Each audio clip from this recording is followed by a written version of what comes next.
disciplined nsaba iyo mwigisha kandi ubwo ari kuministeringa ntavuga ibye ahubwo byo umwuka wera aramuha kuvuga aba ari byatugezaho natwe nsengera imitima yacu kugira ngo ibe ready to receive what the Lord has prepared for us in Jesus name amen. Amen. Let's celebrate. Turi kwakira Apostle, you're welcome. Hallelujah, glory to God. Amen. Thank you so much. Hallelujah, glory to God. Dusuhuzanye mwese mu izina rya Yesu. Niba muri kunyumva nagira ngo mubigaragaze ko muri kunyumva, volume imeze neza mu izina rya Yesu. Hallelujah. Hallelujah.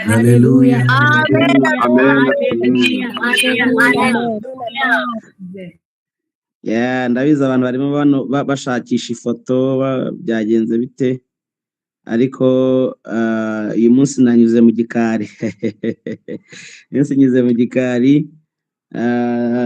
Ikibazo y'ama network igihe device mwicomeka ugerageza kuyiconnecta bikanga neza, ariko mwami Imana dushoboje gukoresha ingi kandi biragenda neza.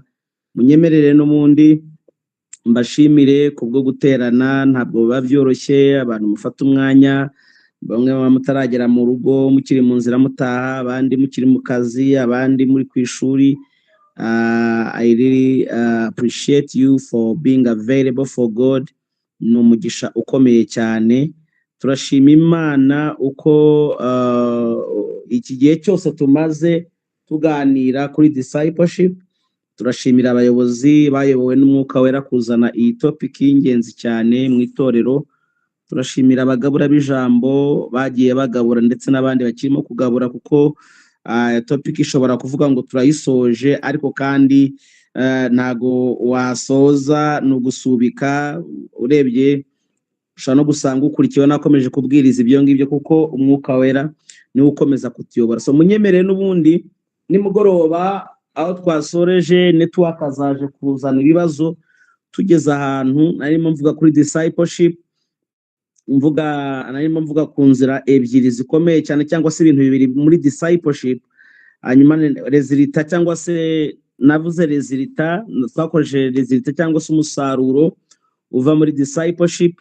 Tubona ko icyambere ari foundation ya common knowledge yo kumenya umwana w'Imana. Tubona ko umugambi w'Imana ari uko abantu bamenya umwana w'Imana, bagira amakuru, bagira ubumenyi ku mwana w'Imana bungana cyangwa se bumwe, atari kuba umwe azibi undi ngaba zibindi. Hanyuma niduhura tuvuga ibintu bitandukanye, kubera ko aho ngaho bigaragaza ko ibyo tuvuga atari ukuri, kubera yuko ukuri gufite icyo nakita character cyangwa se nature y'ukuri nuko kudahinduka. So nature y'ukuri ntiguhinduka. Niba ukuri kw'ijambo ry'Imana ari ukuri, kugomba kuba kudahinduka. Muri Amerika ariko kuvugwa, muri Afrika ariko kuvugwa. So dusanga ko ibyanditswe byera iyo birimo byigishwa, abantu bagera kuri common knowledge, bagera ku bumwe bwo kwizera ariko kumenya umwana w'Imana. Imana ishimwe cyane. Tuvuga ko ubumwe bw'itorero ntago ari igihe umukatolike yakundanye n'umupantekote, umuhamya wa Yehova arimo agendana n'umudivantiste, oya. Ahubwo ubumwe bwo kwizera cyangwa se ubumwe bw'itorero ni igihe abantu bashobora kugira amatorero afite amazina atandukanye bitewe n'aho batuye, nk'uko tubona muri Bibiliya. Habaga itorero rya Efeso, hakaba itorero ryo mu Bakorinto, hakaba itorero ry'i Filipi. Bari bafite amazina atandukanye bitewe n'aho batuye. Ubu noneho twagiye ku rundi rwego, abantu basigaye bagira amatorero afite amazina y'ahantu runaka muri Isiraheli, y'ijambo runaka ry'igiheburayo. That does not matter at all. Ibyo ntacyo byari bitwaye. Ku itorero ryakitwa Siyoni, irindi rikitwa Yerusalemu, irindi rikitwa Kigali, irindi rikitwa Muhanga, irindi rikitwa Karongi. Ntacyo bitwaye igihe cyose ubumenyi burimo ari bumwe, ubumenyi bw'umwana w'Imana ari bumwe, the common knowledge about the Son of God. Niyo plan y'Imana, niwo mugambi w'Imana ko abantu bagira ubumenyi ku mwana w'Imana bumwe. So twavuze ko ari ingenzi cyane yuko abantu bagomba kugira ubumenyi bumwe ku mwana w'Imana. Bibiliya avuga muri Timoteyo wa mbere 3:16, Timoteyo wa mbere 3:16 haravuga ngo, and without controversy great is the mystery of godliness. God was manifested in the flesh, justified in the spirit, seen by angels, preached among the Gentiles, believed on in the world, received up in glory. Now, ahangaha Paulo yandikira Timoteyo aramubwira ngo without controversy, homologia meno in Greek, without controversy, homologia meno ni ijambo rigaragaza ngo guhamya kwacu twese icyo duhuriyeho, our confession, without controversy. Uramutse ugiye hariya ukajya hariya, dufite guhamya kumwe, dufite guhamya kumwe. Great is the mystery. Iyi mystery tuyihurijeho, ntabwo ari ibintu uyu nguyu avuga ngo uri yazabihakanye. Oya, atangira kubisobanura uburyo Imana, God was manifested in the flesh, that is incarnation, justified in the spirit, that is resurrection, seen by angel, preached among the Gentiles. Arimo aravuga ibintu duhuriyeho, ibintu twese duhamya. Praise the Lord. Arimo aravuga the common knowledge without controversy, great is the mystery. Now, usenya muri bya Kinyarwanda ngo si ugushidikanya, ubwiru bw'ubumana burakomeye cyane. Imana kwerekanywa ifite umubiri, akomeza asobanura n'ibindi hasi bigiye bitandukanye byagiye bibaho, uburyo yazamuwe, uburyo ubutumwa bwiza bwamamajwe n'ibindi byinshi. So Paulo agerageza kubwira Timoteyo ibintu nibura byifatizo, ibintu nibura abantu bagomba guhurizaho, aricyo twabonye ko ari ayo common knowledge concerning the Son of God. So that is the result that comes from discipleship. Iyo umuntu yigishijwe neza nuko avayo afite nibura foundation knowledge kubijyanye n'agakiza. Now, resulta ya kabiri dukomeje, resulta ya kabiri is a lifestyle.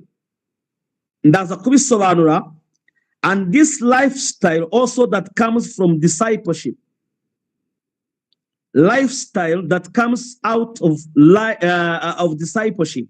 Ariko kandi iyi lifestyle nayise hariya muri topic yacu, kuri teme discipline. Iri jambo discipline ntago ari ijambo rikoreshwa by'umwihariko mu ijambo ry'Imana, ni ijambo rikoreshwa ahantu hagiye hatandukanye. Discipline ntago ifite nature, igira nature iyo usobanuye iyo ariyo.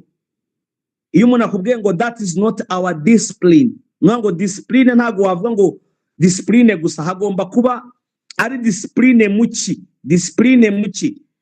Iyo bavuze ngo abasirikare bagira discipline yabo, discipline ya gisirikare, ngo ni uburyo bitwara bitewe na course, bitewe na training bahabwa. Iyo uvuze ngo uyu muryango wacu tugira iyi discipline runaka, ngo ni discipline iri iwanyu mu muryango bitewe nuko mwashatse kugira ngo umuryango wanyu ugaragare. So iyo niyo twakwita discipline. Hanyuma rero tuvuze ngo discipline life that comes from discipleship, ntabwo ari discipline iyo ariyo yose, ahubwo ni discipline iyo kubaho ubuzima bw'ubumana ariko ukomoye mu kwigishwa cyangwa se mu kumenya, mu kumenya Kristo. Ni discipline ukomoye mu kumenya Kristo, ntabwo ari discipline y'inyigano,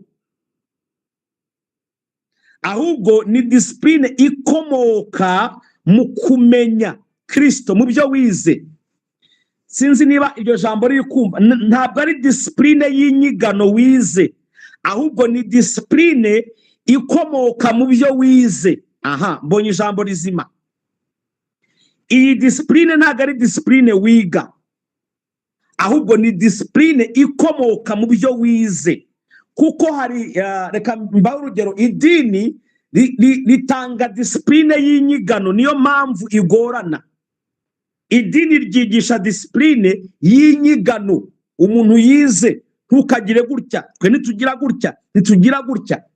Noneho ugasanga abantu irabagoye kuko ni inyigano.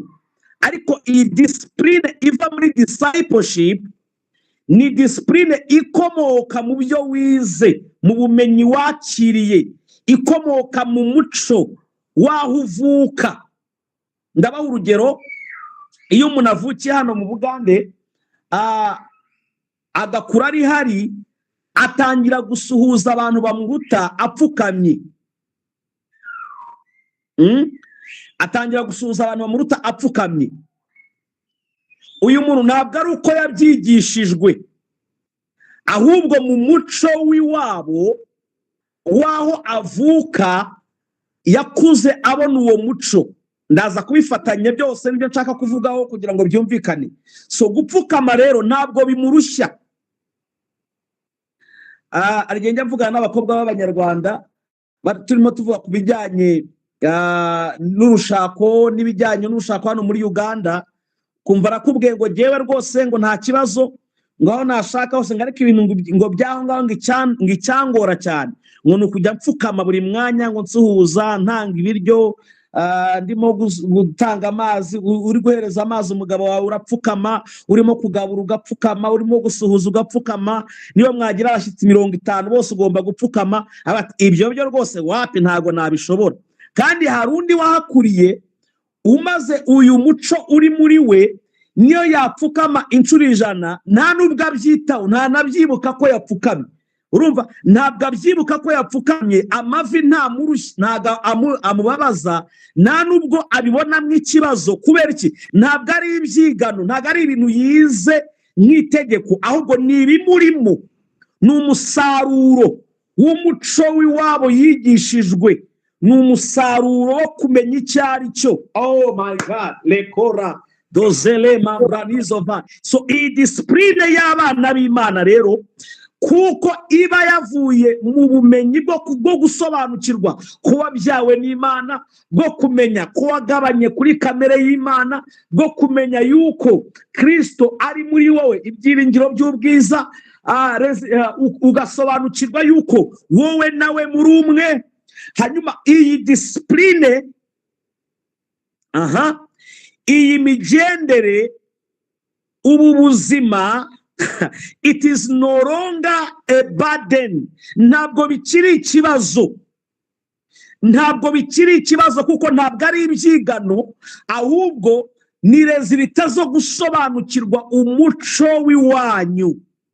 Haleluya, haleluya, haleluya, haleluya. Haleluya. Ntabwo ukirinda gusambana ngo ujye kubyishyuza Imana. Mana we, dore nirinze gusambana, abasore benshi baje, abakobwa benshi baraje, ariko ndirinda. Ntabwo ukibyishyuza, kuko ntunabimenya ko wabyirinze, ntabwo ubimenya. Ntabwo ibyo ngibyo ukibyitaho ngo nabyirinze, ntabwo ari ibintu ushyiraho umutima. Ndasenga kugira ngo hagire umuntu unyumva muri iri teraniro uyu mugoroba mu izina rya Yesu. Abantu benshi, impamvu ubuzima muri discipline bw'Imana muri Kristo Yesu bukibagora, mukigira za discussion ngo se ngo ubuntu bw'Imana, ngo se uravuze ngo tugende twikorera ibyaha. Izo ni cheap discussion zivugwa n'abantu batarasobanukirwa, batarinjira mu muryango, batarakorerwa discipleship ngo bamenye yuko icyo twakiriye atari ubumenyi gusa, ahubwo ni ubuzima. Hallelujah, glory to God. Iyo ari ubuzima rero birakorohera. Ntabwo ubuzima bwo gukiranuka bwongera kuba umutwaro, nta nubwo bwongera kuba special kuri wowe ngo ubwitwararike. Nkuko umudamu w'Umugande, umukobwa w'Umugande atitwararika gupfukama, apfukama bimworoheye. niyo yapfukamira abagabo 50 cyangwa mama we ababyeyi inshuro 50 uwo munsi ntabwo abimenya ko yapfukamye. Ntabwo biba mu bintu ajya kubabwira ngo mama ngo wabonye ko naguhaye amazi mfukamye ngo ngaho mbwira rero ko nagize neza. Nta nubwo abimenya kuko byabaye ubuzima bwakomotse mu kumenya umuco we.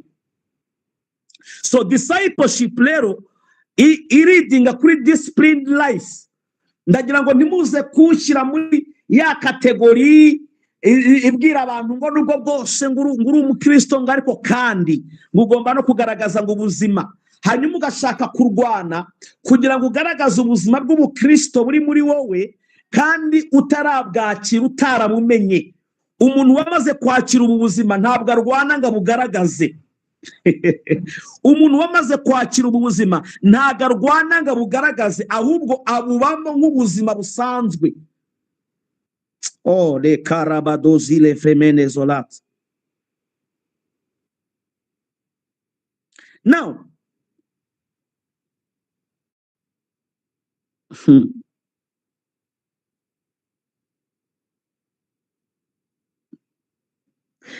iyi disciplined life ntabwo iva mu kwigishwa niko navuze gusa, ahubwo iva mu kumenya. Urumva already waba wigishijwe ukakira ubumenyi, ubu bumenyi kandi ntubisigarane nk'ubumenyi, ahubwo ukamenya ko ari umuco w'iwanyu.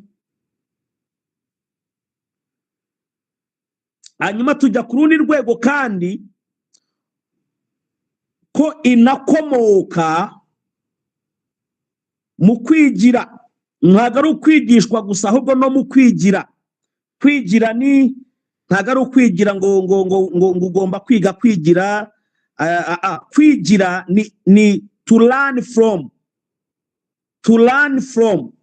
Kwigira cyangwa se icyo twita mu Cyongereza imitation. So uyu mwana nubwo bwose apfukama bimworoheye, ariko ntabwo byari buzamworohere iyo akurira muri environnement badapfukama. Uyu mwana w'umukobwa igituma apfukama bimworoheye arimo asuhuza abakuru be, asuhuza abashyitsi babasuye, nuko abona na mama we apfukama arimo asuhuza umugabo we, arimo asuhuza abandi bantu bamukuriye. So uyu mwana nubwo abyiga nk'umuco akabimenya, ariko biramworohera kuko hariho na parity ya imitation. Hariho na parity ya imitation, ntabwo abikora wenyine, n'ubuzima bw'iwabo. N'ubuzima bw'iwabo. Akenshi mu idini impamvu ubona abantu bapretendinga cyane nuko n'ababayobora nabo ari abantu bapretendinga. Iyo umuntu yihishe agakora ibyaha yihishe ntamenyekane, uriya nawe araza akihisha, bose bajya bahura bakabeshyana ko ntabyo bafite kandi babizi bose mu mitima yuko babihishanye. So rero biroroha iyo uri muri environment cyangwa se muri congregation, muri society, aho abantu babaho ubuzima bwo gukiranuka bw'ubumana, birakorohera. Nawe reka tugaruke ku muntu ukora discipleship n'ukorerwa discipleship, kuko turimo turaganira ku bantu babiri ahangaha. Yesu ubwe niwe wabanje guhamagara disciples, atangira no kubakora discipleship. Yavuze amagambo akomeye muri Matayo 11 umurongo wa 28 na 29. Matayo 11:28 29, aravuga ngo mwese abarushye n'abaremerewe nimuze munsange ndabaruhura. Mwemere kuba abagaragu banjye munyigireho, kuko ndi umugwaneza kandi noroheje mu mutima, namwe muzabona uburuhukiro bw'imitima yanyu. Yesu amaze guhamagara, arimo arahamagara abantu bose ababwira ngo nimuze munsange, mwese abafite ibibazo, mwese abarushye n'abaremerewe, muze munsange ndabaruhura. Aravuga ngo mwemere ko bagaragu banjye munyigireho, learn from me. Icyambere ndi umugwaneza, ikindi noroheje mu mutima. Ntabwo yabemereye kugira ngo bamwigireho ibyo batekereje, ahubwo yababwiye uko ameze, kandi imibereho ye batangira kugenda bayibona ubuzima bwabo bwa buri munsi. so mu byo bamwigiyeho tubona ingero zikomeye zigaragaza abigishwa ba Yesu, zigaragaza ibyo abigishwa ba Yesu bamwigiyeho. Banga ubuzima bwawe bwatangiye kureflectinga inyigisho n'umwigisha.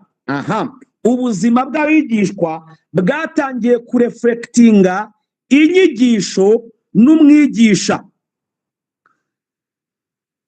Nuvuga ngo ubuzima bwabo bwatangiye kureflectinga, kugaragaza ubigisha ndetse n'ibyo abigisha. Reka turebe mu mubiri mbere y'uko apfa, bataratangira kumureflectinga mu mwuka, mu ivugabutumwa. Reka turebe mu buzima busanzwe. Yesu amaze gufatwa, Petero ngaragenda ajya ahantu kota ku gicaniro, ahantu barimo kota, barimo abantu bose barimo bavuga ati yo baramufashe, yewe twarabivuze ibintu nk'ibyo. Ngo Petero araza ahagarara hagati muri bo yiyoberanije. Yohana 18:17 aravuga ngo uwo muja ngo akumira abaza Petero ati, mbese aho nawe nturi uwo mu bigishwa buriya muntu? Aramusubiza ati, oya, sindi umwigishwa we. Uyu ni Petero ari hagati mu bantu benshi. Umuja ngo aramwitegereza, aramubwira ngo ko mbona wowe kwe, usomye muri account ya Matayo hari aho yavuze ngo ko mbona usa n'abari abantu bagendanaga na Yesu. Nuvuga ngo ushobora kwimitatinga umuntu no mu mubiri.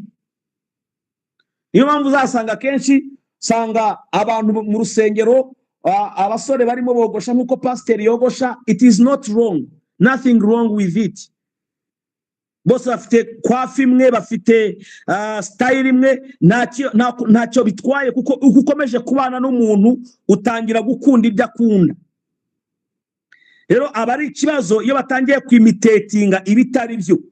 Ariko Petero uburyo yogoshaga ubwanwa, uburyo yagendaga, uburyo yarebaga, uburyo yitwaraga, imyaka 3 yari amaranye na Kristo yari ihagije kumuhindura, ikamudeforma, agatangira kuba nka Kristo, ku buryo umuntu wese yamubonaga akabati nawe ko tubona umeze nawe ko tubona.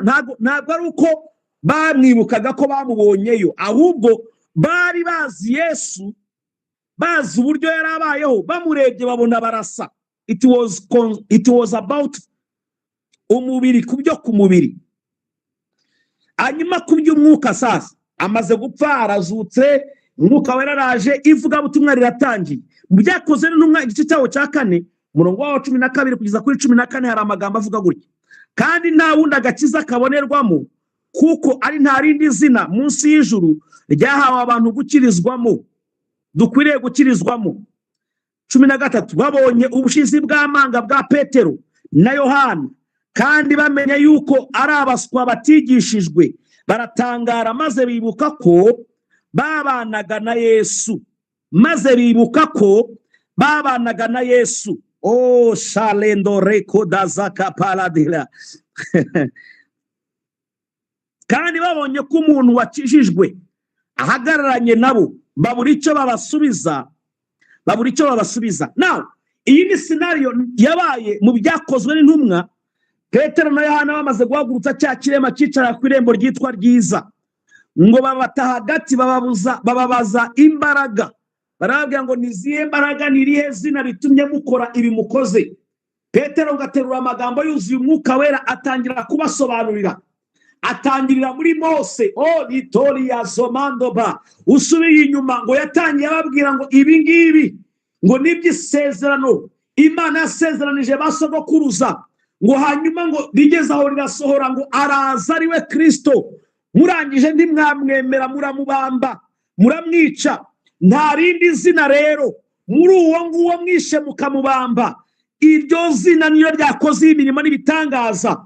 Ngo atangira gusobanura. Usomye uhereye ku mirongo yo hejuru mu gice cya 4 tubona Petero arimo asobanura. Ageze ku murongo wa 12 ngo abakurira inzira ku murima, arababwira ngo kandi nta wundi, haleluya, nta wundi agakiza kabonerwamo, kuko ari nta rindi zina munsi y'ijuru ryahawe abantu gukirizwamo, dukwiye gukirizwamo. Harababwira ngo ni muri uwo nguwo gusa, ni mu rejectinga, muzamuri rejectinza agakiza. ngo barangije barabitegereza, babona uburyo barimo kuvuga, babona uburyo bari kwigisha. Hari abantu bamwe bajya babyitiranya, nanjye niko najyaga mbitekereza, ngo barabarebye ngo babona ngo uburyo ngo batekereje ngo bibutse ko batize, ariko ntabwo byari ibijyanye no kwiga amashuri asanzwe. Uburyo basobanuye ibyanditswe, my God, uburyo basobanuye ibyanditswe nibwo bwabatangaje. Basobanuye ibyanditswe exactly nk'uko Kristo yabisobanuraga. Basobanura ibyanditswe nk'uko Kristo yabisobanuraga. Ngo barebye ahangaha bajyaga bahigishiriza abafarisayo, bakababigisha amategeko, bakabigisha hari n'umugabo witwa Gamariyeli. Bibiliya igaragaza yuko ngo ari we Pawulo yigiye ku birenge, yari umwigisha amategeko mwiza, umugabo w'inyangamugayo. So abantu bose bashobora gusobanura ibyanditswe bajyaga kwiga. Hanyuma ngo barebye mu bitabo byabo basanga Petero na Yohana ntabwo bari mu bantu bigishijwe. Hanyuma ngo bibuka ko babanaga na Yesu. Imana ishimwe, uburyo basobanuye ibyanditswe ngo ntabwo byabatangaje, bibutse ko babanaga na Yesu. Imana ishimwe. Oh haleluya. Aba bagabo uko bize Kristo, uko bumvise Kristo asobanura ibyanditswe, nabo niko bagiye kubisobanura. Bababajije imbaraga bakoresheje ngo bajya gusobanura ibyanditswe. Barangije barebye ibyo basobanuye, n'uwari umaze gukira ahagaze aho ngaho ngo babura ibyo babasubiza. Wow, that is the power of discipleship. Power of discipleship.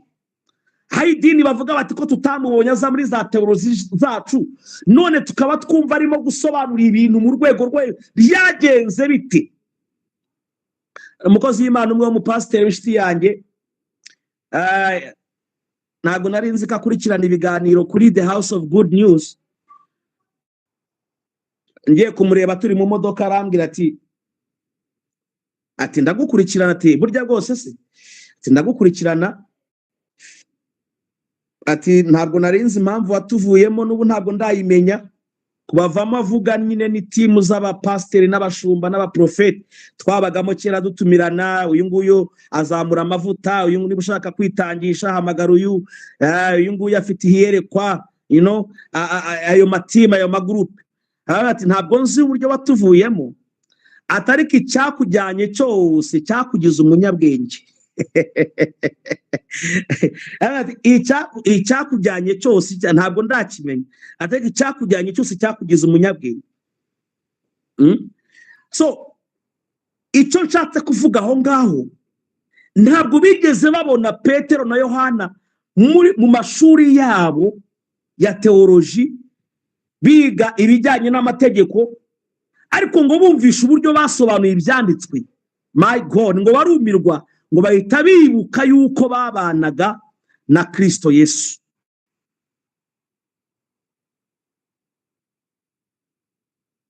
Wow. Bivuga ngo umugambi w'Imana ntabwo ari twebwe kujya mu mashuri kwiga teoloji. Niba waragiyeyo ni byiza, ni amahoro, nanjye nagiyeyo, ni amahoro rwose. Ariko umugambi w'Imana ni uko abantu bakorerwa discipleship n'abashumba babo, nuko abantu bigishwa n'abashumba babo. Kristo yigishije abigishwa be, bagiye ku gituti gusobanura iby'ibyanditswe, ngo abanyedini babura ibyo basubiza. My God, babura ibyo basubiza.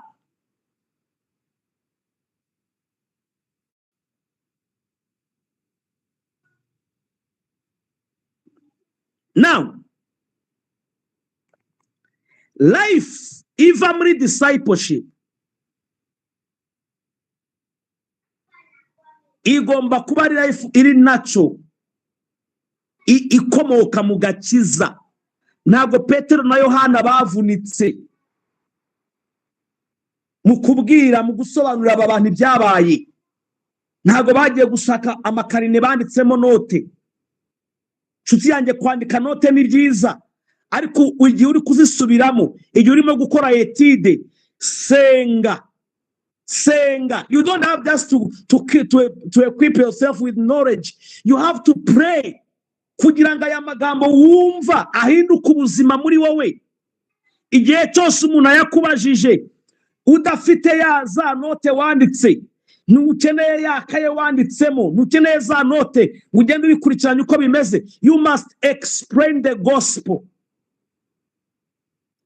Ngewe nta bihe mvuga neza Kristo nk'ibihe ndimo mvuga ndimo mvuga mu buryo buri freelance way, ndi free, ntabyo ndi gusoma hano ngo nongere njye kurebera ngingingi ikurikiraho.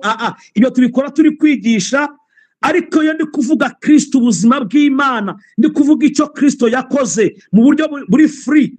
Oh my God, I feel like sharing life. I feel like n'igihe ndimo kwigisha ahangaha hari igihe nyine mva no kuri za note nkavayo nkumva I am giving something. Igihe Petero yari arimo kuvuga,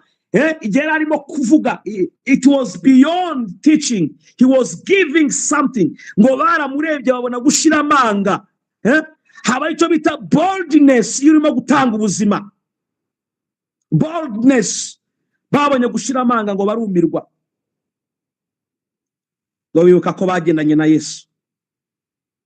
Bagendanaga na Yesu. Hallelujah. Glory to God. Kubera iki? Uburyo basobanuraga ibyanditswe bwari bumwe n'uburyo Yesu yabisobanuraga. Now, igihe kiragera, Paulo aza kwinjira mu muhamagaro w'ubutumwa bwiza, atangira kwigisha, atangira kubwira itorero. He was arguing with the church, yinginga itorero ngo bamwigireho. Imitate me. Akorino ba mbere 11 umurongo wa mbere aravuga ngo mugere ikirenge mu cyanjye nkuko nanjye nkigera mu cya Kristo. Mugere ikirenge mu cyanjye nkuko nanjye nkigera mu cya Kristo. Iyo ni dimension ya mbere ya imitation. Imitation ifite dimension ebyiri zikomeye. Dimension ya mbere is when you are imitating the man of God. There is nothing wrong with that. Abantu baba ngaho ngurumva ngumeze nk'ukurikiye umuntu, ngumeze nk'uri kuramya umuntu. No, listen to me. The method of God on earth is man. The method of God on earth is man. Uburyo bw'Imana ikorera hano mu isi ni umuntu. Niyo mpamvu Paulo yababwiye ngo imitate me. Ujye wirinda abantu bavuga ngo jewe ngo nta mushumba ngira ngo ngiye ngo umushumba wanjye ni Yesu. Ngo ngiye ngo umushumba wanjye ngo ni umwuka wera. That is wrong doctrine. That is demonic. Kuko na Yesu bwe, Imana ubwayo kugira ngo ishobore gucungura umuntu hano ku isi, he related with man. Yariretinze na Maria, iramubwira ngo uzasama inda. Hari gahunda mfite gukora hano mu isi, ariko ndashaka gukoresha umubiri. Maria aravuga ngo binkorerweho nk'uko ubivuze.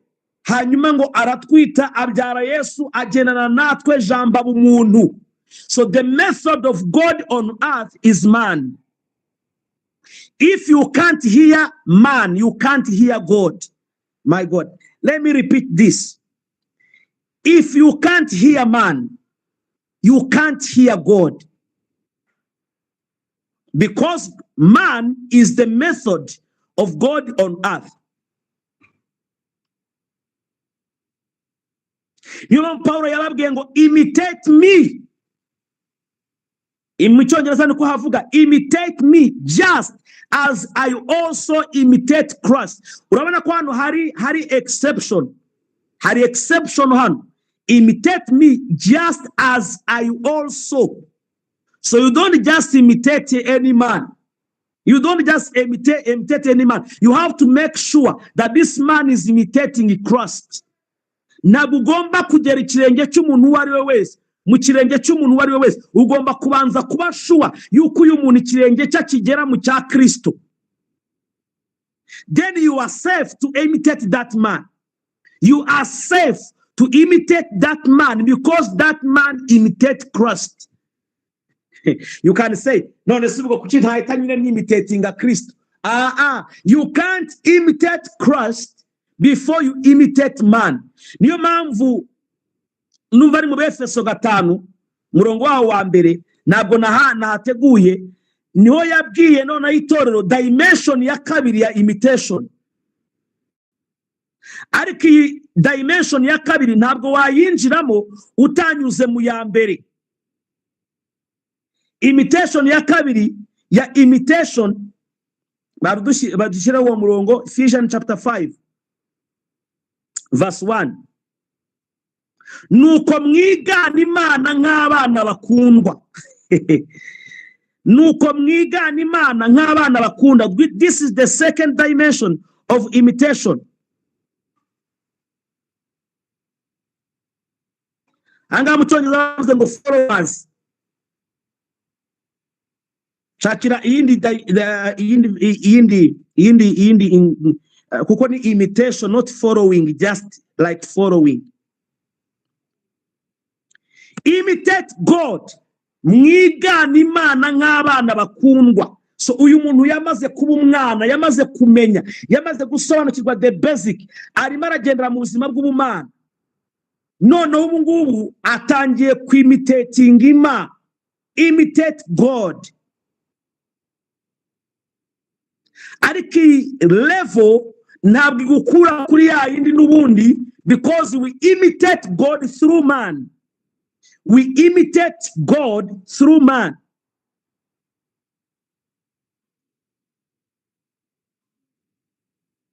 You will never, nubwo waba bagira doctorate niyo waba apostle, you must always have someone that you listen to, you learn from.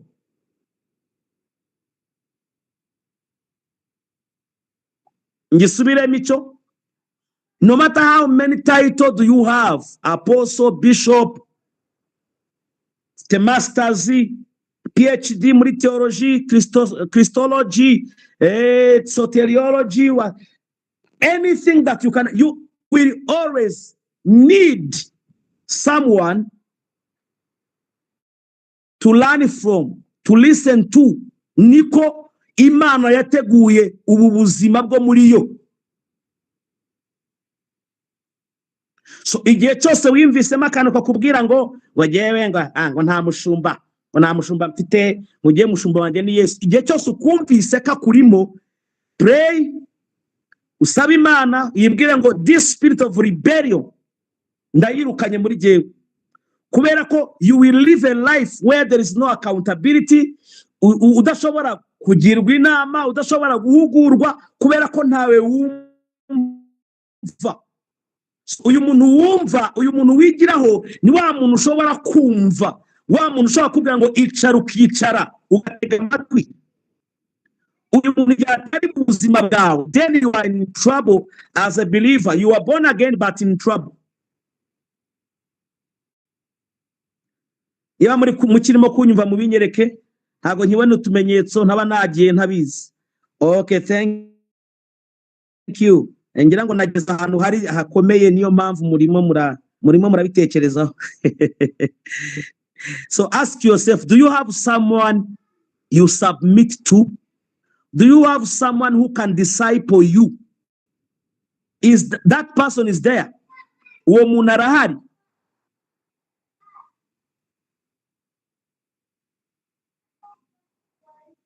Cyangwa warasimbutse uhita ujya kuri ya stage yo kwimitating Imana? Njyewe ni imitating Imana gusa, numva Imana gusa. So to imitate God, to imitate man does not take you away from imitating God. Ntago bikuvana ku kwigana Imana, ahubwo wigana Imana unyuze kuri wa muntu, urebera kuri wa muntu. So that's why nkunda kuvuga ngo Imana ikomeye Imana yaguha nyuma yo gukizwa nukuguha umushumba mwiza. Niyo mpano ikomeye Imana yaguha mu buzima bwawe after salvation is to get a good pastor.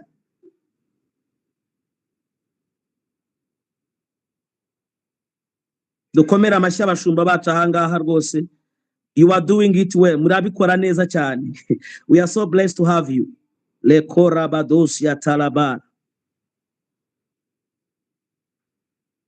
Reka turebe ubuzima bwa Paulo bwatumye agira confidence yo kubwira abantu ngo imitate me.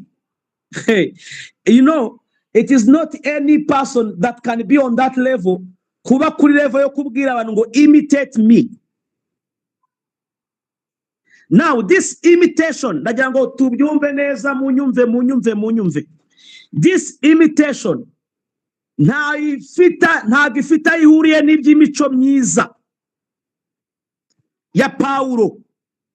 Ngo wenda tube tuvuze ngo yaravuze ngo munyigane nanjye mugere kirenge mu cyanye nkuko nkigera mu cya Kristo, ngo hanyuma utangire gutekereza yuko ngo byari ibijyanye n'imyifatire. Se Paulo yari afite imyifatire mibi? Oya, nta myifatire mibi yari afite. Ariko ijya avuga ngo imitate me, ntabwo byari iby'imyifatire. Kuko navuze yuko iby'imyifatire yacu nk'abizera ntabwo ari intambara turwana. Ntabwo ari intambara turwana kugira ngo tuba abakiranutsi tugende neza. Ni ubuzima tubamo. Afite ikintu yavugaga gikomeye, ngira ngo mbafungura amaso kirabanga muri uyu mugoroba. By God's grace. Itambe ariko gikuru cyane, ntabwo ndibushyiraho ikindi cya kabiri, nicyo ndibuze kuzaniramo ibindi byose ndibuze kuvuga. It is about the true gospel of Christ. Yavugaga imitation, but concerning especially on the true gospel of Christ, kubijyanye n'ubutumwa bwiza. Abagalatiya 1:11 kugeza ku 12 hari amagambo avuga gutya: bene data, ndabamenyesha yuko ubutumwa bwiza navuze atari ubw'abantu, kuko nanjye ntabuhawe n'umuntu, kandi sinabubwirijwe n'umuntu, ahubwo ni Yesu Kristo wabumishuriye. Ni Yesu Kristo wabumishuriye. Now, hari ahantu Paulo abera igitangaza. Nicyo kinyarwanda nakoresha. Arimo aravuga icyatumye avuga ngo ubu munyigane, yari afite confidence yuko ubutumwa bwiza afite ari ubutumwa bwiza bwa Kristo, kandi yabuhishuriwe. Ntabwo yabwigishijwe n'umuntu, ntabwo ari ubwenge bw'abantu. Yari arimo ababwira ngo ntabwo ari ibyo nize mu ishuri. Ibyo nshaka kubabwira, impamvu yavuze iyi statement, ntabwo ari uko ubutumwa bwiza butava ahantu runaka. Oya, kuko Paulo yigisha yakoresheje ibitabo by'isezerano rya kera. Uzamwumva arimo akotinga Mose, akotinga Dawidi, akotinga isezerano rya kera. Bivuga ngo bwari ubutumwa bwiza, byari yishurirwa rya Yesu Kristo. Ariko impamvu yavuze ngo sinabwigishijwe n'umuntu, kwari ukugira ngo atandukanye ibyo yari yarize, yarigishijwe Mariyeri mu ishuri y'Abafarisayo n'ibyo agiye kubabwira. Arababwira ati ibi bintu ngiye kubabwira mw'abantu mwe ntabwo ari ibintu nize mu ishuri, ntabwo ari ibintu byatumye ngira diplome muri theology, ntabwo ari byatumye ngira masters muri theology, ahubwo n'ubuzima ni revelation nahawe na Kristo ubwe. So there is a difference from knowledge from school and the revelation of Jesus. Niyo mpamvu umuntu ashobora kugira knowledge academically, ariko akaba adafite revelation ya Kristo. Akaba afite knowledge academically, ari doctori, ari licencié muri theology, ariko yatangira kuvuga ijambo ry'Imana ukumva ntavuga Kristo, ukumirwa. Ntukumirwe. Ntukumirwe, kuko hari knowledge academically na revelation biratandukanye. So Paulo yari afite byombi. Yari afite knowledge academically, afite na revelation of Jesus. Abwira Abagalatiya ngo ubu butumwa bwiza mbabwira mu bitandukanye, nimubivange, nimubyibeshyeho, it is the revelation of Jesus Christ. Niyo mpamvu yari afite confidence yo kubabwira ngo imitate me. ntabwo yarazi ibyo yigishaga, ntabwo byari amagambo yo muri syllabus y'abakatolike, muri syllabus y'aba Seventh Day, muri syllabus y'abadeperi. No. It was the revelation of Jesus coming from the Old Testament books. Glory to God. Amen. Now, akomeza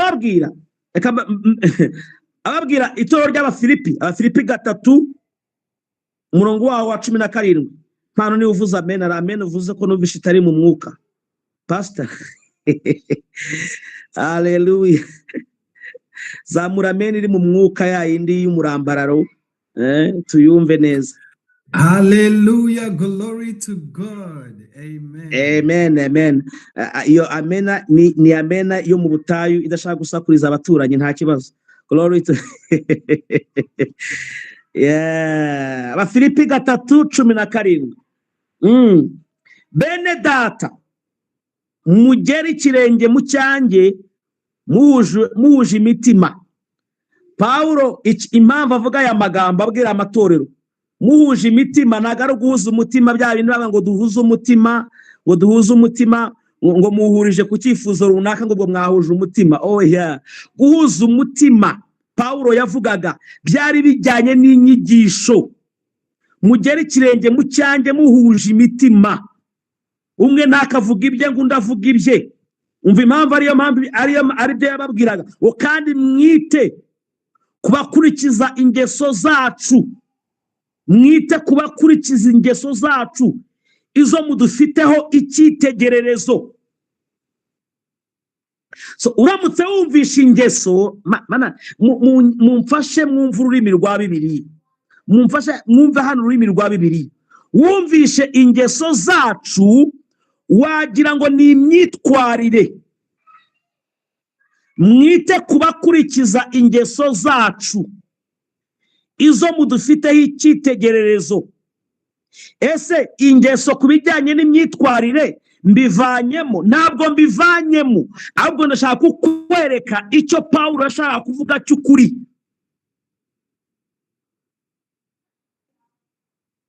18 niho bahita bagisobanura ngo hari benshi bagenda ukundi.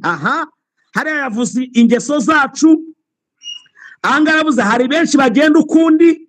Urumva mind iracyakuzanira kugenda ukundi, ko ari ibikorwa, ari imigendere. Mane baba ari imigendere mibi, aho nagenze ukundi. Ariko mu by'ukuri urwo narwo n'ururimi rwa Bibiliya. Uvuze ngo nagenze ukundi, tubishize mu Kinyarwanda gisanzwe, literal translation, twavuga ngo ni ukugenda wagiye witambitse cyangwa wagiye ariko uku kugenda ukundi, umva icyo Paulo yavuze. Umva icyo yavuze, ngo hari benshi bagenda ukundi, abo nababwiye kenshi, nanone ndababwira ndira yuko ari abanzi b'umusaraba. Bagenze ukundi gute? Amaherezo yabo ni ukurimbuka, imana yabo ninda, biratana ibiteye isoni, bahoza imitima yabo ku by'isi. Urumvise kugenda ukundi cyari cyo? Wumvise kugenda ukundi cyari cyo? Wumvise icyo yise ingeso, abadakurikiza ingeso zacu? Ingeso zabo ni izihe? Nuko ubutumwa bwabo butapointingaga ku by'isi, ngo babwire abantu ngo ugiye kubaka etaje muri Kigali, Imana ikongeye iyindi modoka, dore promosiyo iraje. Nk'uko Imana yazamuye Yosefu akava muri gereza ajya ibwami, nawe Imana yakuzamura ikagukura i Cyangugu ikakujyana muri Kigali, ikakuvana ku Gikongoro. Haleluya. Hari abantu ubundi bari umuntu joyininze none ashobora guhita avuga amena, angafashijwe atazi ibyo twari turimo, kubera ko abo nibo Paulo yavuze ngo ntabwo bakurikiza ingeso zabo. Urumva wowe wumvaga ingeso ari imigendere, ariko iyi migendere n'ibi bikorwa by'umuntu ntago bipfa kuza gusa, biza kuko yizeye nabi. Ntago bakurikiza ingeso zaba Pawulo, ingeso zabo bigishaga ubutumwa bwiza, babwirizaga Kristo gusa, ariko abangaba baravuze ngo bo amaherezo yabo ni ukurimbuka, Imana yabo ninda, igihe cyose uzabumva inda, Imana yabo ninda, icyo bariye nicyo, ahatava ituro rinini ntago bahaza. Iyo batari umuhituro ntago abakibwirije. Iyo haje undi mubwiriza butumwa akumva arimo arabwiriza ibintu bishaka gusenya iby'amaturo ye yajyaga abona, ahita atangira kubirwanya avuga ko ari inyigisho z'ibinyoma. Ariko kubera iki? Ni ka kantu Imana yabo ninda, biratana ibiteye isoni byabo. Ndashima Imana, mparetse hariya hanze, ndashima Imana nsigaye ndya ifiriti mu mibyizi, ifiriti n'inyama mu mibyizi. Ndashima Imana yampaye visa, ubu ndi muri Amerika. Biratana ibiteye isoni, ibyo Imana ibyita ibiteye isoni, ibyo biratana ngo bahoza umutima ku by'isi, bahoza umutima ku by'isi. Iyo tuvuze Kristo ngo none se ngo ushatse kuvuga ko ngo buriya ngo nta kuntu Yesu yama promotion, ngo ushatse kuvuga ko ngo nta kuntu buriya yanyongera ngo umwana ngakampa n'impanga, ngo buriya ngo ushatse kuvuga. Bahoza umutima ku by'isi. Iyo bavuze Yesu babona iby'isi, iyo bavuze gusenga babona iby'isi, iyo bavuze kubwiriza babona iby'isi. Imitima yabo nabo ngabo nibo Pawulo arimo kubwira Abafilipi, arababwira ngo babitegereze, babarebe neza, bamenye ngo niba abandi badakurikiza ingeso zacu izo mudufiteho icyitegererezo.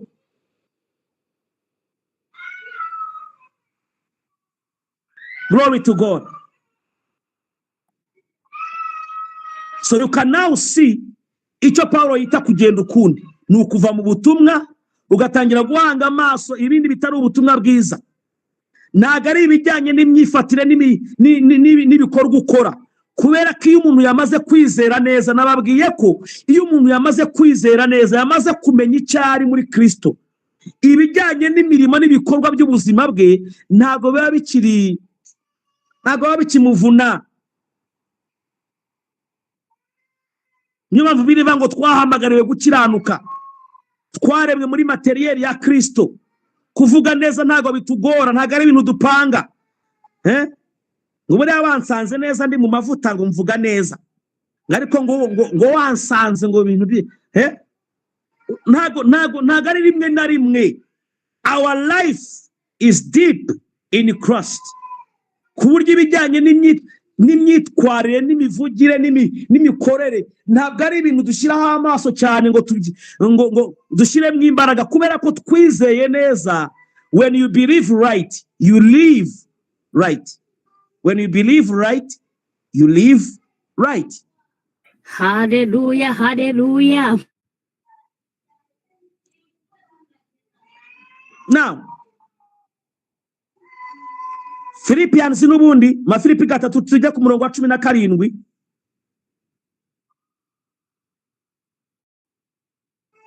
Mu cyongereza nshaka kusoma mu cyongereza kugira ngo mwumve. Brethren, join in following my example, and not those who walk as you have us for a pattern. So, but of the pattern, there is a pattern of the gospel and a life in the gospel. That pattern ntabwo ari ukwita gusa ngo kubikorwa ariko utizera neza. So iyi pattern yatangiraga mu butumwa bwiza igasoreza no mu buzima busanzwe, inyifato yabo.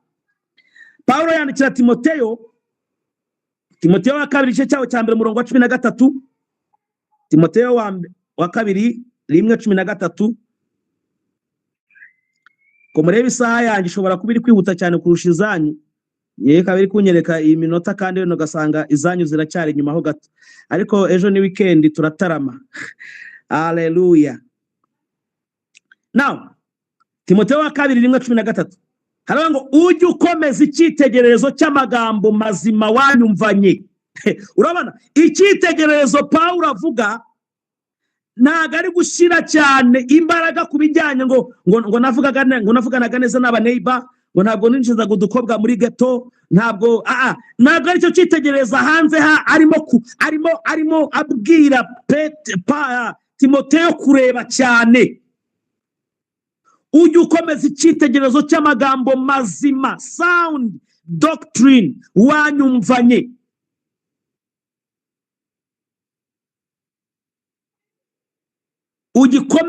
Ugikomeresha kwizera n'urukundo rubonerwa muri Kristo Yesu. Arimo aramubwira gukomeza icyitegererezo ariko kiki cy'amagambo mazima, didache, sound doctrine, hugaino, sound, hugaino, didaskaria in Greek, sound doctrine.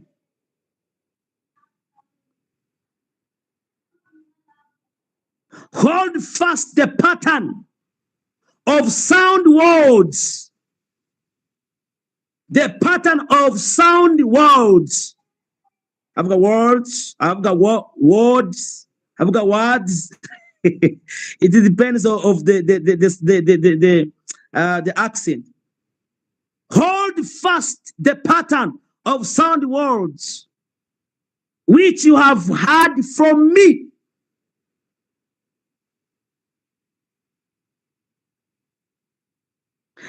Arongera abwira itorero ry'Abafilipi 4:9, turacyari kumwe, turimo turabona iki cyitegererezo yavugaga ni iki. Mbere yuko kiba gusuhuza abaturanyi neza, mbere yuko kiba kwambara neza, mbere yuko kiba kudasambana, mbere yuko kiba kutavuga nabi ku kazi, mbere yuko kiba kwera imbuto umugabo wawe, mbere yuko ibyo biza ni iki cyitegererezo arimo kuvuga hanga. Philippians 4:9, ibyo nabigishije, ibyo nababwirije, ibyo mwanyumvanye, n'ibyo mwambonanye abe ari byo mukora. N'ibyo mwambonanye abe ari byo mukora, nibwo Imana itanga amahoro izabana namwe. Glory to God. Ibyo nabigishije, ibyo nababwirije, ibyo mwanyumvanye, arimo arababwira ngo aba ari byo bagira gute bakomeza. Now, there's something I want to show you here. Mu Byakozwe n'Intumwa 20:18.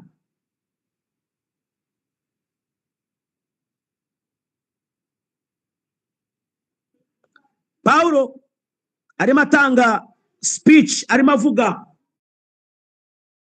ababwira ku bijyanye n'ibyo yarababwiye uhereye ku murongo wa mbere ntari buze gusobanura.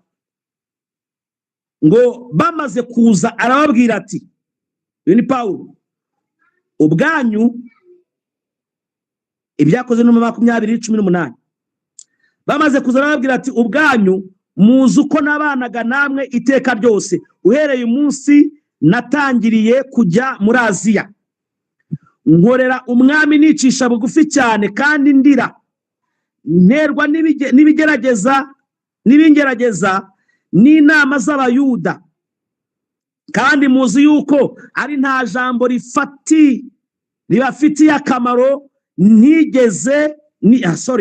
kandi muzi ko ari nta jambo ribafitiye akamaro nicenze kubabwira. I love Paul for this. Ngo ijambo ryose ribagirira umumaro, nta na rimwe yabahishe. Njya numva abajya bavuga ngo hari ibindi bintu ngo hari ibindi bintu ngo muzaba mubimenya, ngo urumva ngo ubu ngubu ngo ntago murango mwabimenya, ariko ngo muzabimenya aho ngaho imbere. Paulo yavuze ngo nta jambo na rimwe ryabagirira umumaro nigeze ndeka kubabwira. Kubera iki? Icyaremwe gishya gifite kapasite yo kwakira ijambo iryo ari ryose. Niyo mpamvu Yesu yabwiye abigishwa be ngo nakababwiye byinshi, ariko igihe ntikiragera ntabwo mwashobora kubibeyaringa, ntabwo mwabishobora. Ariko noneho umwuka niyaza azababwira byose. Bene data, ntabwira ubundi tuzamenye ejo, ubwiro bwose ahubwo tuzasobanukirwa ubwiro rero dusanzwe tuzi muri Kristo Yesu. Ngo ari ibintu mutamenya nonaha. No. Paulo aravuze ngo nta jambo ribafitiye akamaro nicenze kubabwira cyangwa se naretse kubabwira. This is how a man of God should be. Aruvuga ngo ubusengo nimbivuga byose ngiyerekwa nk'amayerekwa yanjye bazaba bayamaze. Ibyo ngibyo nijya mu madini bagira amayerekwa yabo. Ahangaha nta jambo ryose rifite umumaro tugomba kureka kuko ntabwo ari ayacu, niyerekwa rya Kristo. Aho natangiriye kuvuga, I have never shared my own revelation. What kind of revelation is that? What stupid revelation is that? There is nothing like our own revelation. Niyo mpamvu nta jambo dukwiye guhisha kuko ntabwo ari ayacu.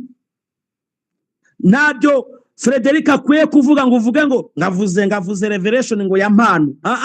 Mpano nta revelation yagira. Niba Emma ari kubwiriza ukumva avuze nk'ibyo nanjye navuze, ntabwo ugomba guhita ujya inboxing ubwire mugenzi ngo uziko ngo Emma ngo yabwirije ngo neza ngo uyu apostle yabwirije. No, it is not my revelation. It is the revelation of Jesus, and we all have access to that revelation. That's why I join and I also take note. Nda joininga nanjye nkafata note kubera ko that revelation is of Jesus, ni ya Yesu, and I should never be familiar with it. Ntabwo ngomba kuyimenyera. Niba nongera nkafata note Yohana 5:39 murondora mu byanditswe kuko mwibwira ko buri ariho mufite ubugingo buhoraho ukabuhasomye ngo kubera ko mpazi ngo ngaho ngo reka banza harenge ndahazi ngo naza kwandika ibindi. I also write. Kimwe mu bintu bituma abantu badakura, it's a spirit of familiarity. Spirit of familiarity, kumenyera. Ibyo twabivuze ejo barabivuze n'ubu babisubiye muso nongere mbyandike kandi no, you have to write again and again and again and again. You should never allow yourself to familiar the word of God.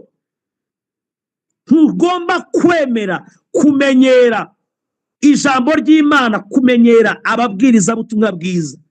Gihe cyose azanye umurongo akongera akawusomejo, ugomba kongera kwandika kandi nkaho utigeze uwumva. Iyo niyo attitude nziza ugomba ku approaching ijambo ry'Imana ufite. Now Paulo arimo arisobanura, arimo arababwira ngo nta jambo ryiza ryose nigeze mbacinga. Ijambo ryiza ryose ryagomba kubagira umumaro narabibabwiye, cyangwa kubigishiriza imbere ya rubanda no mu ngo zanyu rumwe rumwe. Paulo yavuze ngo ibi bintu nabikoze imbere yanyu, naje no mu ngo zanyu door to door nkajya mbasura. Iyo Paulo yabaga yasuye abantu izi ngo z'abakristo, n'ubundi yabigishaga ubutumwa bwiza akababwira Kristo. Arabwira ngo nahamirije abayuda n'abagira iki kwihana imbere y'Imana no kwizera umwami Yesu Kristo. Iyi no kwizera umwami Yesu Kristo ni ariko kwizera umwami Yesu, kwihana imbere y'Imana ni ukwizera umwami Kristo, umwami Yesu Kristo. So yabihamije imbere y'abagira iki n'abayuda. 22 none dore ngiye Yerusalemu mboshywe mu mutima, ibizambaho ngezeyo simbizi, keretse yuko umwuka wera mpamiriza yuko mu midugudu yose yuko ingoyi n'imibabaro bintegererejeyo. 24 aravuga ngo ariko sinita ku bugingo bwanjye ngo nibwire ko ari ubw'agaciro kuri nge, kuko nkwiriye kurangiza urugendo rwanjye n'umurimo nahawe n'umwami Yesu wo guhamya ubutumwa bwiza bw'ubuntu bw'Imana. Uwo murongo ushyire kuri status muri uyu mugoroba, ushyira ahantu hose, hanyuma usurinye umurimo Paulo yahawe ngo no gusoza urugendo rwanjye n'umurimo nahawe n'umwami Yesu. Uwuhe? Wo guhamya iki? ubutumwa bwiza bw'ubuntu. Yawe guhamya iki? Ubutumwa bwiza bw'ubuntu. So don't allow anybody to intimidate you. Hari abantu babintimidating ngo none se ngo nawe ngo usigaye ubwiriza bwa butumwa bwaje ngo bw'ubuntu, ngo yanga urumva ngo reka ngo ugashaka kujya kwisobanura, kumusobanura umeze nk'uri kwiregura, umeze nk'ushaka kugira ngo umwereke ngo nubwo uri ubuvuga ariko ntago ngo uri nk'abandi. No, Paulo yaravuze ngo ntabwo ubugingo bwanjye simbubonamo umumaro, sinita ku bugingo bwanjye, kuko ngo umwuka yamuhamirizaga ibijyanye n'imibabaro azagirira i Yerusalemu. Ariko arangije arahaguruka ngo hari n'umuhanuzi wamubwiye ngo waje ngamuhambira umushumi, aramubwira ati mukozi w'Imana ugiye i Yerusalemu ariko bazakuboha. Paulo aramwitegereza aramubwira ati ubwo buhanuzi sha n'ubuhanuzi bw'abana bato, kumboha gusa. Abati uretse no kumboha niteguye no gupfa. Ngo umwuka wera yamuhamirizaga mu midugudu yose yuko ingoyi z'imibabaro zimutegereje. Aravuga ariko sinita ku bugingo bwanjye, ngo nibwira ko ari ubw'igiciro kuri jye ko nkwiye kurangiza urugendo rwanjye n'umurimo nahawe n'umwami wo guhamya ubutumwa bwiza bw'ubuntu. So ubutumwa bwiza ni iki? Ni ubutumwa bwiza bw'ubuntu bwa Yesu, ubutumwa bwiza bw'ubuntu bw'Imana. Now you can see ibyo Paulo abwira abantu kugenzura ni message, ibyo abwira gukurikiza ni message, ibyo abwira kumera nkawe ni message.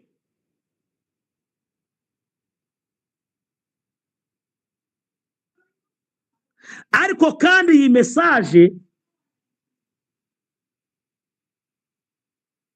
munyumve neza, iyi message ikaba ishobora kugira imbogamizi bitewe n'imyitwarire. Arimo arababwira ngo bakomeze message, ariko iyi message ishobora kugira imbogamizi kubera imyitwarire. Niyo mpamvu ngira ngo iyi statement buri muntu wese ayumve, uyandika ahantu. Umuntu ashobora kugira imyitwarire myiza nta butumwa bwiza afite. Not that. Nurangiza ushireho koma akitso kuko ntabwo irarangira. Umuntu ashobora kugira imyitwarire myiza nta butumwa bwiza afite, ariko ntiwaba ufite ubutumwa bwiza ngo ubure imyitwarire myiza. Statement irarangiye, ndayisubiramo. Umuntu ashobora kugira imyitwarire myiza nta butumwa bwiza afite, ariko ntushobora kuvuga ko ufite ubutumwa bwiza ngo hanyuma ubure imyitwarire myiza. Bivuga ngo iyo ufite ubutumwa bwiza, it is obvious, turabitegereje, turabyizeye ko n'imyitwarire igomba kuba myiza, kuko ufite icy'ingenzi kiruta imyitwarire. So ubutumwa bwiza bushobora kugira imbogamizi z'imyitwarire y'umuntu. Niyo mpamvu akomeza amubwira kandi abwira Timoteyo, atamubwira kuba icyitegererezo gusa mu byo yamwumvanye, akanamubwira ngo ube icyitegererezo cy'imirimo myiza, ube icyitegererezo cy'imirimo myiza. So bivuga ngo iyo ufite ubutumwa bwiza n'imirimo myiza ibihari. Niyo mpamvu utayivugaho cyane kuko iba iri automatic. Abatesalonike igice cyaho cya mbere umurongo wa 5,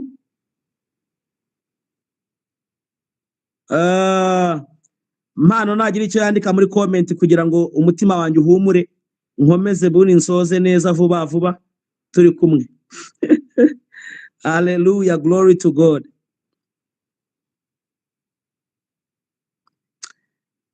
Okay, abo tukiri kumwe mwandike muri comment muvuge ngo avance. Nahita amenya icyo muvuze. Dukomeze. Go ahead, Papa. Go deeper. Thank you. Advance.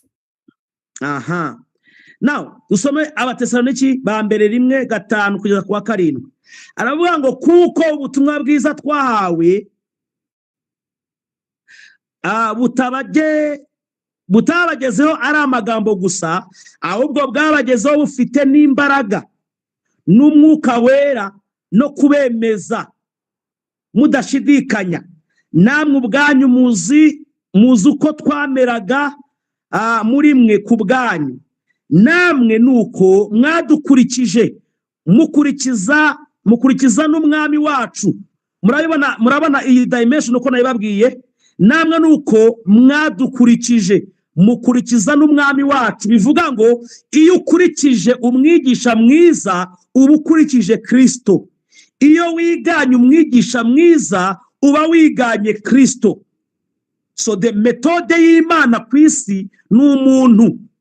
Biragoye gukurikiza umwami wacu utadukurikije. Namwe nuko mwadukurikije mukurikiza n'umwami wacu. Mumaze kwakirira ijambo ry'Imana mu makuba menshi, mufite ibyishimo by'umwuka wera. 7. Nicyo cyatumye mu bicitegererezo cy'abizera bose bari Makedoniya no muri Akaya. So kuko bakurikije ijambo ry'Imana byatumye babicitegererezo. Ntiwakurikiza ubutumwa bwiza ngo ureke kuba icitegererezo. Biragendana.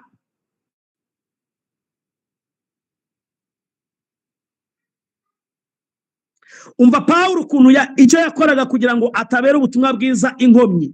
Abakorino ba mbere 9 umurongo wa 11. Abakorino ba mbere 9 umurongo wa 11 haravuga ngo mbese ubwo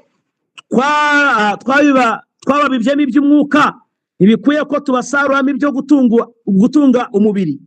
Abandi ko bafite ubwo butware kuri mwe nkatwe twebwe, ariko ntituragakoresha ubwo butware, ahubwo twihanganira byose kugira ngo tutabera inkomyi ubutumwa bwiza bwa Kristo.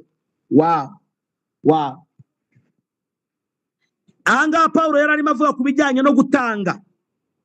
Ngo hari ukuntu yahavaga hagahita haza abandi bapasiteri bakabigisha ibintu bitari ubutumwa bwiza kandi bo bakabaha. Ariko Pawulo yakaza kuko yabonaga batarakura bagikeneye kubwirizwa ubutumwa bwiza, akavuga ati nimbabwira ku byo gutanga baraza guhugira kuri ibyo, bareke kwita ku butumwa bwiza. Hanyuma akumva amakuru y'uko abandi babahaye. Umuntu ashobora kuba ari ahangaha adatanga mu butumwa bwiza, adashyigikira ubutumwa bwiza, ariko undi muntu yamusanga ni box y'umuhanuzi akamubwira ngo Imana ikuyeho urupfu, nabonaga iminsi 3 itari bushire udapfuye, ariko tugiye gusenga iminsi 3 y'amasengesho, Imana ikuyeho urupfu. Hanyuma iyo minsi 3 nirangira, Imana yavuze ngo uzatanga ituro ry'amadolari 100 kugira ngo wemeze gukira kwawe.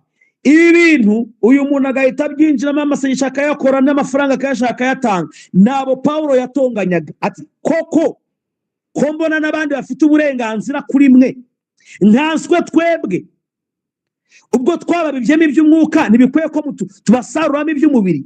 Arabanga ariko twebwe ntabwo twakoresheje ubwo butware twari tubufite. Mfite ubutware nk'umuntu kwigisha ubutumwa bwiza, gusoza nkakubwira ngo tanga ituro mu butumwa bwiza. Arabanga ariko ntabwo twakoresheje ubwo butware, ahubwo twihanganiye byose kugira ngo tutabera inkomyi ubutumwa bwiza. Kantu k'amafaranga katangiye kera gateza ibibazo. Pawulo yaravuze ati sinzakavuga aho kugira ngo ubutumwa bwiza bugire inkomyi, eka nkareke nihanganire byose, niba ngombwa ko mburara njye mburara, ariko ubutumwa bwiza butagira inkomyi. Nuko Pawulo yari royo kuri gospel. That's how he was loyal to the gospel. So Pawulo akomeza abahanura ku bijyanye n'imyitwarire. Mango iyo niyo yari imyitwarire ye, kwemera kihangana kugira ngo ubutumwa bwiza butagira inkomyi. Kuba wava ku nzoga kugira ngo ubutumwa bwiza butagira inkomyi byagutwara iki? None se nyereka ahantu handitse ngo inzoga ni icyaha. Ndashaka unyereke umurongo uvuga ko kunywa inzoga ari icyaha. Exactly like that. You see, Pawulo yajyaga areka gufata ibiri mu burenganzira bwe, akavuga ngo byose ndabyemererwa ariko siko bingirira umumaro, agatoranyamo ibyo akora n'ibyo adakora, ariko abikomoye imbaraga yazivanaga he? Kutaba inkomyi ku butumwa bwiza. Reka nkubwire, nutangira kureka kugira ibyo ureka, umaze gusobanukirwa ubutumwa bwiza ugatangira kubireka kugira ngo utaba inkomyi ku butumwa bwiza, ntabwo bizaba bikurushya, ntabwo bizaba bikikugora. Impamvu bikikugora nuko utaramenya impamvu bikora.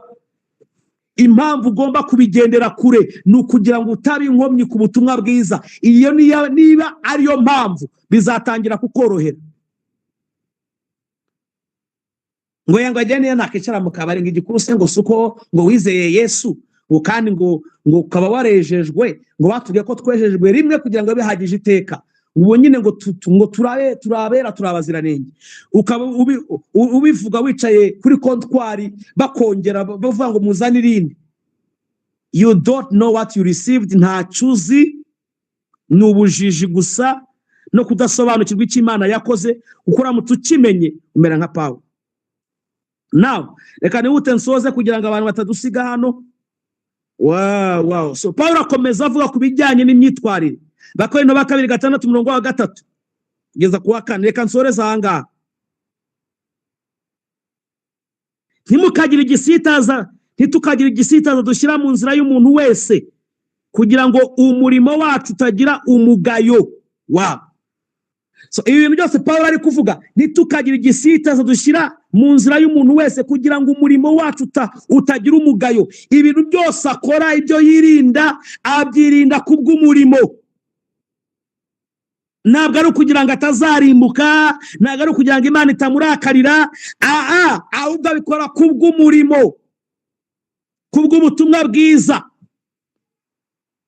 Ngahubwo ku kintu cyose twiha agaciro nk'abakozi b'Imana, bagabura ibyayo, twihangana cyane mu makuba no mu mibabaro no mu byago.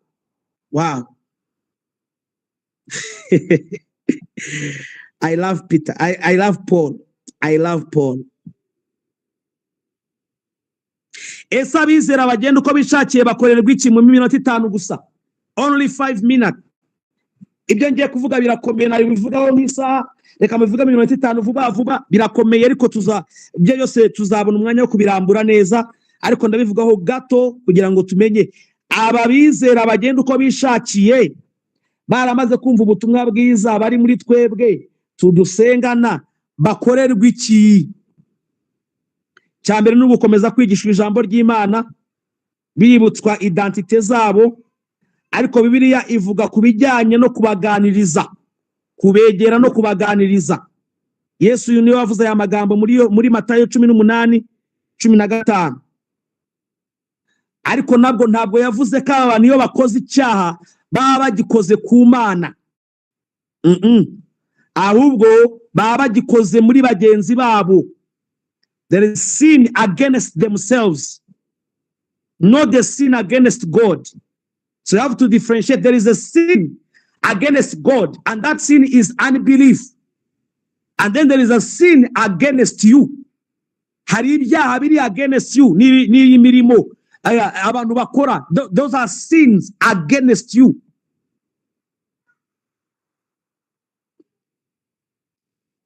Aravuga ngo mwene so nakugirira nabi, ugende umumenyeshe icyaha cye mwiherereye. Nakumvira uzaba ubonye mwene so. Yabanje kuvuga ngo ni mwene so, ariko aravuga ngo nakumvira uzaba ubonye mwene so. Ni amagambo yo gusobanura aho ngaho. 16. Ariko natakumvira umuteza undi cyangwa babiri, ngo ijambo ryose rikomere mu kanwa k'abagabo 2 cyangwa 3. So umuntu mwagiranye ibibazo cyangwa se wamubonyeho ingeso runaka itari nziza, ishobora gushyira umugayo ku butumwa bwiza, ishobora gushyira umugayo ku murimo dukora, itagaragaza, itareflectinga ubuzima bw'umwana w'Imana, ukamwegera, ukamwereka icyaha cye, ukamubwira ati mwene data, this is not our life.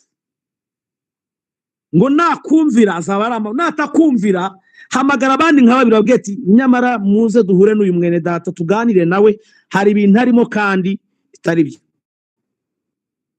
Aha now ariko natakumvira umuteza undi, aha murongo 17, kandi niyanga kumvira abo uzabibwira itorero, niyanga kuryumvira naryo azakubeho nk'umupagani cyangwa umukoresha w'ikoro.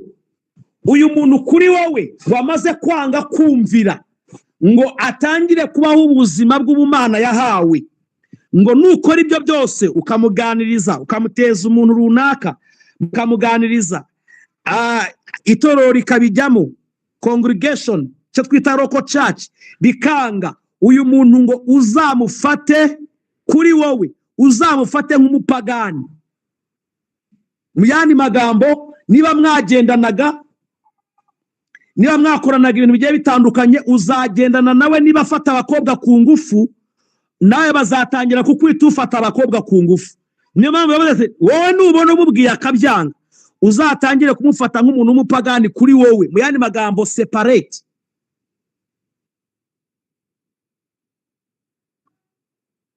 Niba ari umuntu ushira isoni aho mutuye kandi ari umuririmbyi muri congregation, ukamuganiriza ukabona birakomeje, then cut ties. Nagavuze ngo umwange, ariko ngo akubeho nk'umupagani, umubane nk'umuntu ugomba kubwiriza ubutumwa bwiza, umwihangane nk'uko bihanganira pagani. Mu magambo, treat him like umukoresha w'ikoro, like something. Bakoreshaga izo mvugo, umukoresha w'ikoro, mupagani. Uyu muntu mwamwumvise, ntabwo ushobora gukomeza kugendana n'umuntu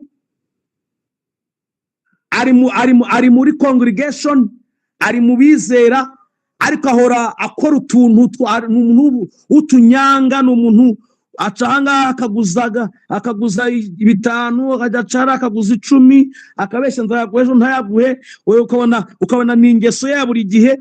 Umwegera umuganirize, natabyemera umuteza undi muntu. Uku kumuteza undi muntu ntabwo ari ukumwanga, ni level y'urukundo, ni level y'urukundo.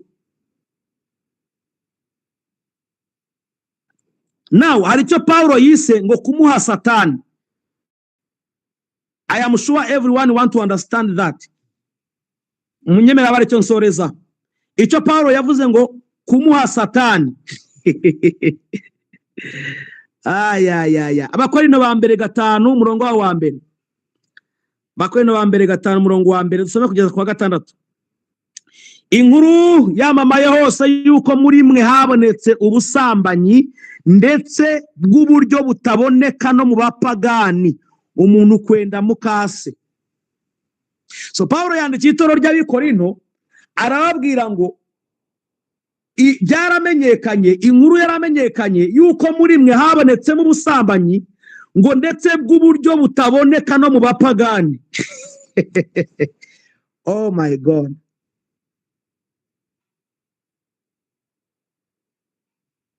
Ahita busobanura ubwari bwo ngo umuntu kwenda mukase. Ahangaha ni umwana wasambanaga na mukase. Ni umusore wasambanaga na mukase ari mu itorero. Arangije ku murongo wa 4 ngo namwe muri himbaza aho kubabara. Imagine, namwe muri himbaza aho kwa mwihimbaza uburyo mufite urukundo rwinshi. You know, we love each other. It's the love of God. It is the grace of God. N'ubuntu bw'Imana. Oh, suza mugenzi wawe, umwifuriza ubuntu bw'Imana, ubuntu bw'umwami wacu Yesu Kristo. Haleluya. Paulo aravuga ngo mwarasaze, muri himbaza aho kubabara.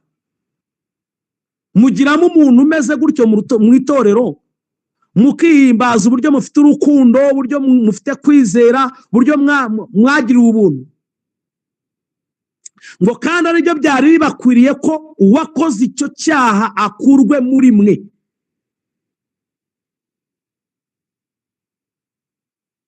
Twageze ahantu hakomeye, abantu batangiye kugenda, ariko sinzi niba, my God, munyemerera amasaha ntakabe ikintu cyo ngo twavuze ko ari 3 ngo ubwo nyine zageze nagiye. No. That's another thing you have to change, please. So Pawulo avuga ngo yarakwiye gukurwa muri mwe, ariko mwumve process yo gukurwa muri mwe, ngo kuko jewe nubwo ntari kumwe namwe mu mubiri nahoranye nawe mu mwuka, kandi ubwo bimeze bityo namaze guciraho iteka uwakoze ibisa bityo nkaho mpari, kandi ubwo nari nteraniye hamwe namwe mu mutima wanjye dufite ububasha bw'umwami Yesu, nahawe ubutware nawe. 5, kugira ngo uwo muntu muhe Satani umubiri we urimbuke, umwuka we ubone kuzakira ku munsi w'umwami Yesu. Kwirata kwanyu si kwiza. Ntimuzi yuko agasemburo gake gatubura irobe ryose? Wow. Ntimuzi ko agasemburo gake gatubura irobe ryose? Kwirata kwanyu si kwiza.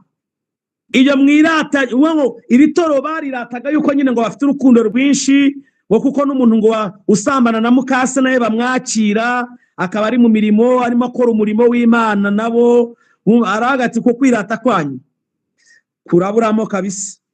Aragati uwo nguwo ntagakwiye kuba muri mwe, uwo nguwo mumuhe Satani. Abati nzaza muhe Satani, arango umubiri we urimbuke, umwuka wabone kuzakira ku munsi w'amateka. Now anga ni wari confusion rero kumuha Satani. Icyambere ugomba kubanza kumenya Satani ni iki. Iyo bavuze Satani muri Bibiliya ntago bavuze Satani nka personality cyangwa se nk'umuntu.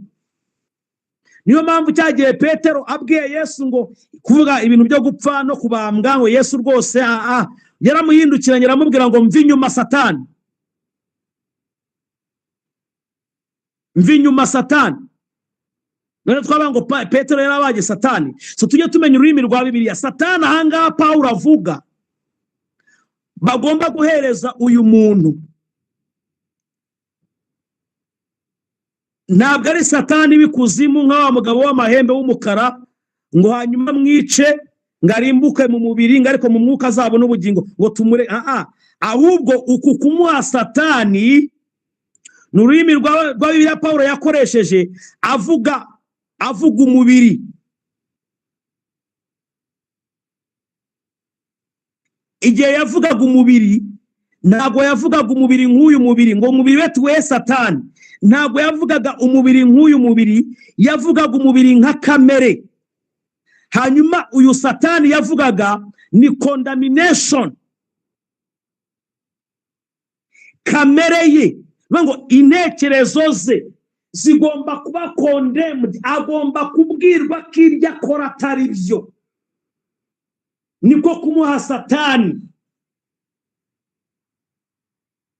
Niyo mpamvu navuze ngo nzongera mbisubiremo kuko ntabwo mfite umwanya uhagije wo kubisobanura, iminota nasabye yashize.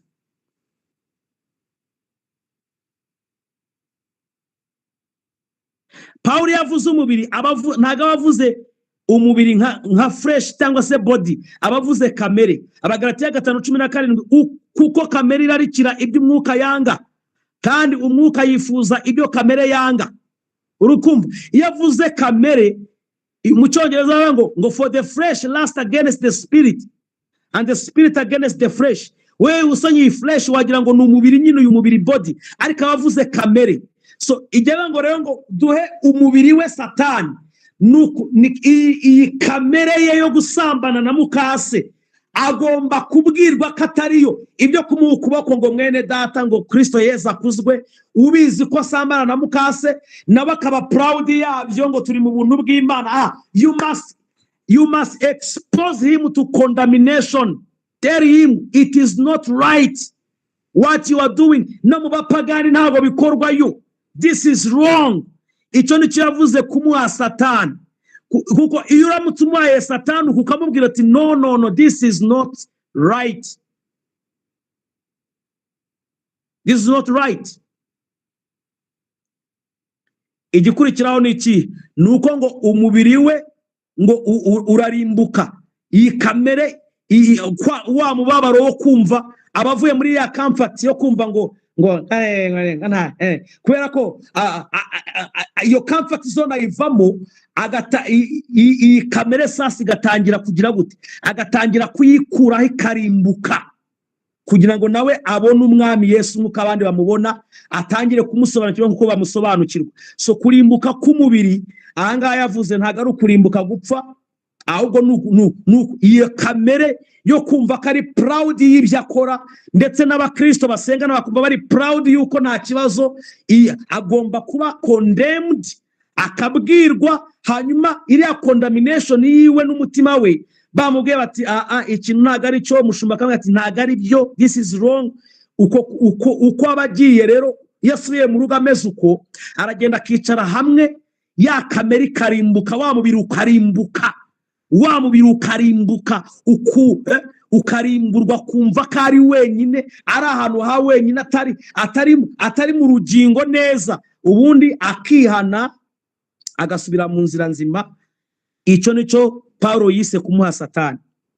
Ansoreza ahangaha, tuzakomeza tubisobanura ubutaha nitwongera kubona umwanya, ariko mwarakoze kuba muri programme ya discipleship.